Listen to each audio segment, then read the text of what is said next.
Assalamualaikum warahmatullahi wabarakatuh. Selamat pagi semuanya. Kami dari kelompok satu akan membawakan materi yang telah kami rangkum, yaitu memahami tentang data raya dan jenis data. Next slide.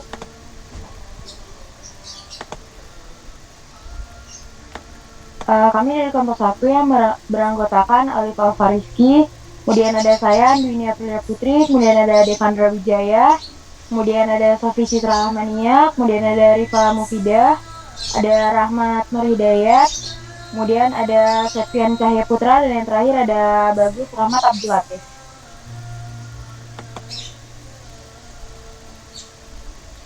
Adapun tujuan pembelajaran kita yaitu mahasiswa dapat memahami tentang data raya dan berbagai jenis data.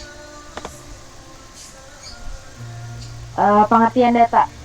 Data adalah kumpulan fakta atau statistik yang dikumpulkan sebagai referensi atau penganalisaan kumpulan nilai-nilai kuantitatif atau kualitatif mengenai orang, objek, atau lainnya. Selanjutnya ada karakteristik data raya. Yang pertama ada volume, yaitu kuantitas yang sangat besar. Yang kedua ada velocity, kecepatan kemunculan yang sangat tinggi. Yang ketiga ada variety, berbentuk yang sangat bervariasi. Yang keempat ada veracity, keakuratan data. Yang kelima ada value, nilai dari data. Selanjutnya ada pembagian data berdasarkan tingkat pengukuran. Yang pertama ada nominal data, berbentuk kategori tanpa urutan. Yang kedua ada ordinal, kategori dengan urutan. Yang ketiga ada interval data angka dengan interval yang sama, tapi tidak berlaku kelipatan, dan nol bukan bersifat mutlak. Nah, yang terakhir ada rasio data angka dengan interval sama, dan berlaku kelipatan, serta nol bersifat mutlak. Dilanjutkan oleh rekan saya. Pembagian data berdasarkan sumber, itu ada dua. Yang pertama, data primer, data yang didapatkan dengan pengambilan langsung. Yang kedua, ada data sekunder, yaitu data yang didapatkan secara tidak langsung. Next.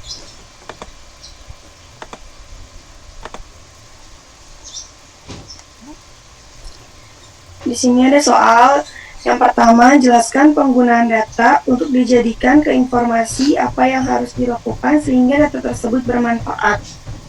Jawabannya, di era digital transformasi, kini mengelola data merupakan hal yang umum didengar masyarakat. Sebab saat ini ada banyak sekali data yang digunakan untuk macam-macam keperluan. Data ibarat bahan mentah yang harus diperoleh menjadi sesuatu yang informatif atau menjadi bentuk lain sesuai kebutuhan. Dalam menentukan metode pengelolaan data yang tepat, tergantung kepada seberapa besar ukuran datanya. Jika hasil observasi yang dikumpulkan jumlahnya dikit, maka dapat dilakukan pengelolaan secara manual.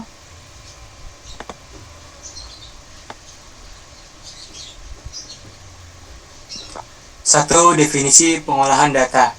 Secara sederhana, pengolahan data dapat diartikan sebagai proses menerjemahkan data-data lapangan sesuai dengan tujuan, rancangan, dan sifat dari penelitian, serta kebutuhan untuk pengambilan keputusan. Metode pengolahan data dapat dibedakan menjadi dua jenis, yaitu pengolahan data secara manual dan pengolahan data secara elektronik. Untuk pengolahan data manual, biasanya digunakan ketika jumlah data tidak terlalu banyak. Proses pengolahan data secara manual memakan waktu yang lama, karena harus meneliti satu persatu dari tiap observasi. Berbeda dengan pengolahan data secara elektronik, metode ini digunakan ketika data yang diolah sangat besar. Next. 2. Fungsi dan pentingnya pengolahan data. Beberapa fungsi dari pengolahan data.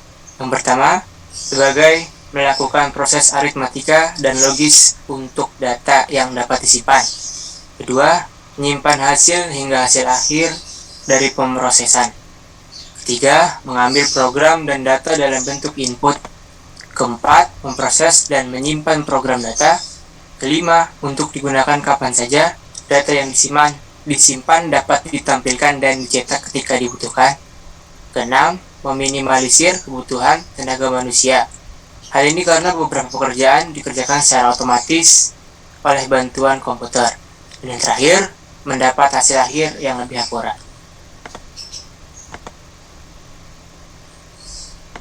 Yang ketiga adalah metode pengolahan data. Secara umum, metode pengolahan data akan melalui beberapa tahap meliputi pemeriksaan data, editing, klasifikasi, kemudian verifikasi, terus analisis, dan pembuatan kesimpulan.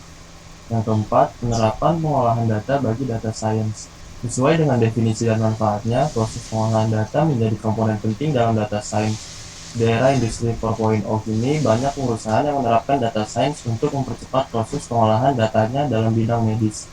Data yang sudah diproses bisa digunakan untuk pemrosesan informasi yang lebih cepat yang bisa digunakan untuk menyelamatkan nyawa seseorang. Contohnya prediksi penyakit secara otomatis dari hasil ronsen. Selain itu, data seperti riwayat penyakit dan rekam jejak pasien dapat digunakan sebagai alat prediksi. Next. Secara umum, proses pengolahan data menjadi informasi melalui 3 tahapan dasar, yaitu input, proses, dan output. 3 tahapan dasar tersebut dikembangkan sebagai berikut. Yang pertama, pengumpulan dan pencatatan data. Yang kedua, mengklasifikasikan data. Yang ketiga, penyusunan data, sorting. Yang keempat, perhitungan, calculating. Yang kelima, penyusunan laporan, summarizing. Yang keenam, penyimpanan, storing. Yang ketujuh, pencairan, retrieving. Yang ke-8, komunikasi, communicating. Yang ke-9, penggandaan, reproducing. Yang ke-10, pendistribusian data.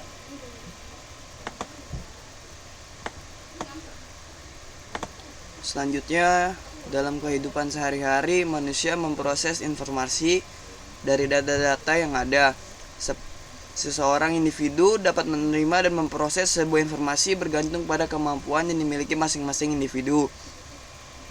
Namun, data yang berkualitas juga membantu individu dalam menerima dan memproses sebuah informasi. Berikut adalah karakteristik data yang diperlukan untuk menghasilkan informasi yang berkualitas. Kroenke dan Boyle di tahun 2017. Akurat, tepat waktu, relevan, cukup sebanding dengan biaya. Selanjutnya, soal nomor 2. Jelaskan pemanfaatan penggunaan karakteristik penggunaan data raya termasuk 5V.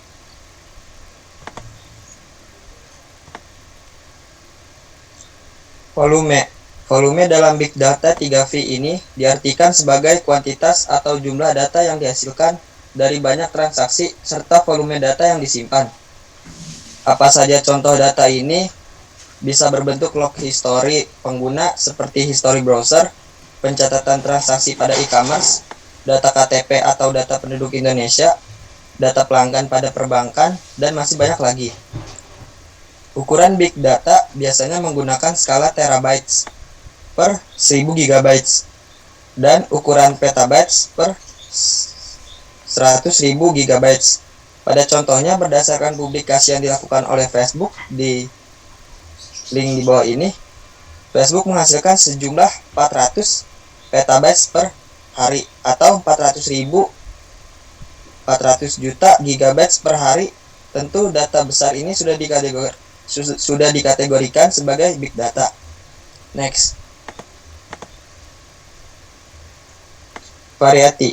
Variety ini artinya variasi tipe data dan variasi sifat dari data. Apakah data tersebut bersifat terstruktur atau struktured, semi terstruktur ataupun tidak terstruktur, data terstruktur atau struktur data. Yang kedua, semi struktur atau semi structured data, dan yang ketiga, data tidak terstruktur atau unstructured data.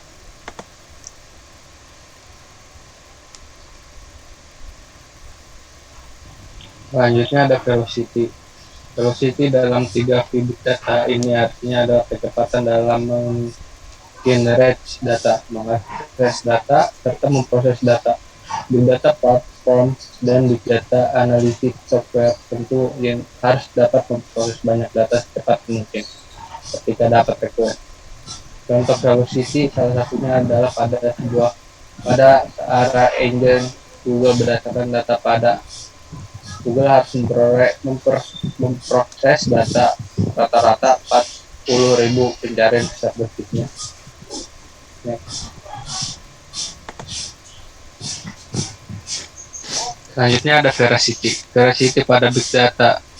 Veracity dalam big data 4V ini bermaksud pada truthfulness, reliability, quality, and availability of data. Yang dapat diartikan dalam bahasa Indonesianya adalah bahwa data yang ada ini dapat dipercaya kebenarannya, dapat diandalkan, berkualitas, serta dapat diakses dengan baik. Next. Yang terakhir ada value. Value ini merupakan puncak dari 5V big data dan karakteristik yang paling penting dalam analisa bisnis. Value pada 5V big data ini bermaksud pada nilai pada data.